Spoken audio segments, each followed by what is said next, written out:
中年版本之子虚无直上大西，雷电女王黄泉即将上线，那我们把黄泉波兰玩到端服，大家都迷上。本视频总结一些大家关心的黄泉抽取问题，并予以解答。投币10经验，转发5经验，既可以提升你的等级，也可以让武教做出更好的内容。3点关注武教，后续也能第一时间获取星穹铁道最强攻略。黄泉虽然是虚无角色，但是它不像塔黑那样一套持续伤害输出，因为黄泉的大招不需要能量，而是一套被动叠成太大，是纯正的大数字直上主吸。那么它的被动是怎么叠的呢？首先，黄泉的战绩得自己叠成，不过主要叠成的方法还是得套被动。每次任意角色对敌方挂上负面 buff 时，敌方头上就会出现一朵花，同时黄泉头像下方的花也会增加1层。当数量达到9层时，黄泉就能解锁大招。注意，这任意角色包括敌我双方，也包括一些场地 buff， 比如火主战绩的嘲讽或秘技的统计、啤酒斗自爆时多少裂伤等等，这些都能为黄泉叠成。如此省心的叠成条件而炫兔的大招，再加上这热兔玉腿的身材以及悲惨的身世，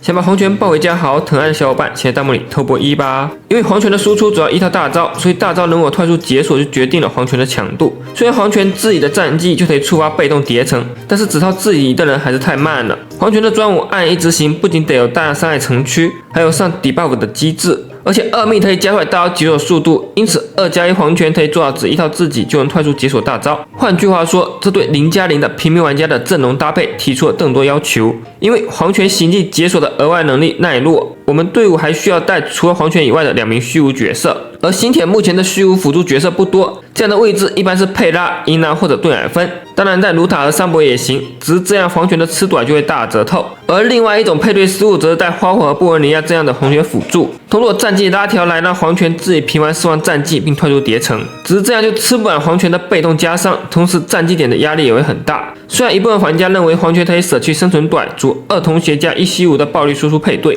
但是这种配对一旦敌人出现血量膨胀，超出黄泉大招斩杀线，就会带来巨大的生存压力。对于平民黄泉玩家来说，实际意义并不大。因此0+0黄泉性价比最大的配对就是佩拉加银狼或者顿尔芬加你的生存位。除了选择丰饶加拉赫，生存位最好选择纯物角色，比如火主、杰巴特、福玄。这是因为纯物端追宇宙趋势可以加快黄泉的叠成速度，堪称黄泉队的四星神器。这种配对的好处是可以解放后软梅放到另一队，因此有银狼、顿尔芬和佩拉的小伙伴都可以考虑抽取黄泉。所以大家抽银狼了吗？当然，黄泉作为2.0大吸也并非是完美无瑕的存在。黄泉的问题就在于它的专武和兴奋非常重要，单看数值，黄泉的专武和其他下位替代端追并不能拉开太大差距。但是专武给黄泉带来的不仅有数值，还有快速太大的机制。专武能让黄泉在1轮战斗里至少多开1次大招，这带来的收益是巨大的，能和最佳4星端追晚一直按拉开接近40%的差距，更别说多开1次大招带来的削刃收益不可估量。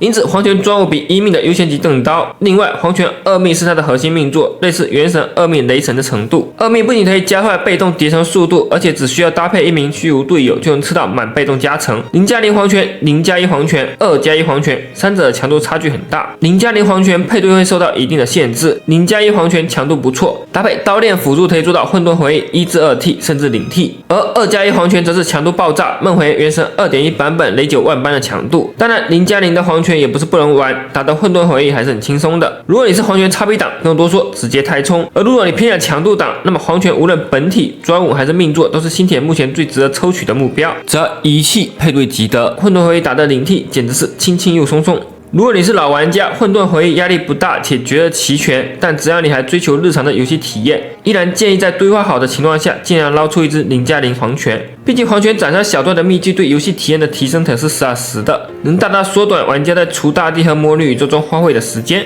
而且黄泉塔池后面是虚数纯物杀精、物理童鞋智能鸟、物理训练波提欧都没有和黄泉的赛道产生重合。当然，如果你缺少搭配的阵容，也可以再观望一下，毕竟目前的黄泉斗柱尚不完整，急需一位强力的虚无大短填补体系上的痛缺。那么你觉得这个虚无大短会是谁呢？以下是黄泉的培养材料，所以看完大家想抽黄泉了吗？为什么？武教后续也会第一时间更新黄泉的技巧误区攻略视频的，大家可以现在就点着3点关注啦！感谢大家3点关注支持，我们下期视频再见啦！